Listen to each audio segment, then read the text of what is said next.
Pour nous, en fait, le digital, c'est aussi une ère où les relations sont modifiées en profondeur. En fait, on parle d'intelligence collective, on parle de collaboratif, on parle de confiance. Donc c'est loin d'être une simple mise à jour technologique. Et c'est loin d'être une simple mise à jour technologique, c'est pourquoi nous allons vous proposer d'échanger aujourd'hui autour des liens relatifs à la stratégie, au digital et aux personnes. Ces trois sujets sont liés, comme nous allons le voir. Nous avons retenu un exemple, l'exemple d'une start-up française, car en France, dans le digital, on fait de très belles choses.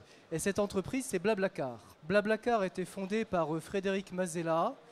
Et Frédéric Mazella, en fait, il souhaitait se rendre chez ses parents à Noël et il n'a pas trouvé de train. Il n'a pas trouvé de train, il a cherché d'autres moyens de transport et il n'a rien trouvé. Donc finalement, il a fini par être dépanné, à ce qu'il paraît, par sa sœur, qu'il a accompagné chez ses parents en Vendée, donc pas très loin de Nantes.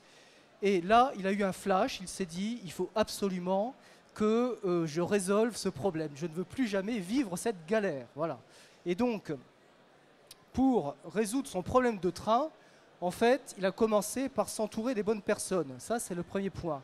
Et le point essentiel, c'est qu'en réalité, il s'est tout de suite mis dans le digital. Donc, ces trois sujets-là sont complètement liés et ça vaut pour toutes les entreprises. Essayons un instant d'imaginer ce que serait Blablacar sans le digital. Eh bien, Blablacar sans le digital, c'est l'autostop. C'est la technique du pouce levé. Et c'est pour ça que nous pensons qu'il faut vraiment mettre le digital au cœur de la stratégie. Maintenant, revenons un peu sur le sujet des personnes.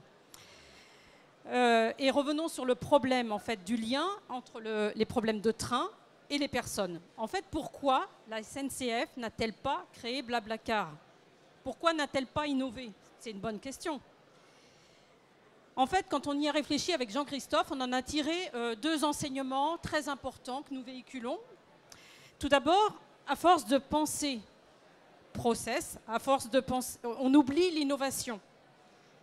Mettons-nous dans la peau de la SNCF, cette énorme machine.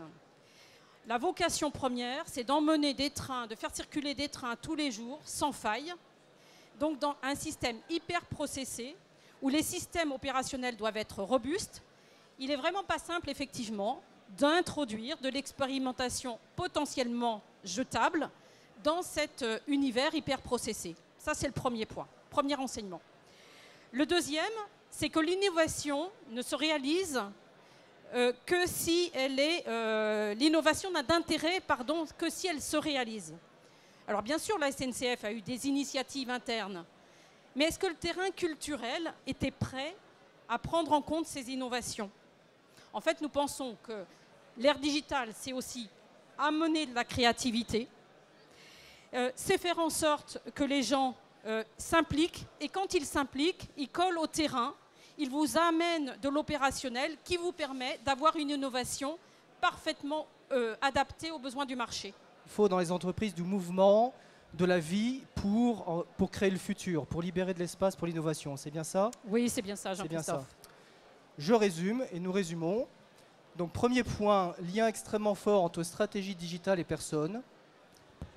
Deuxième point, en travaillant simultanément ces trois sujets, on crée de la vitesse. Et enfin, troisième point, la vitesse, selon nous, c'est la clé du succès aujourd'hui. Voilà, merci à vous. Merci.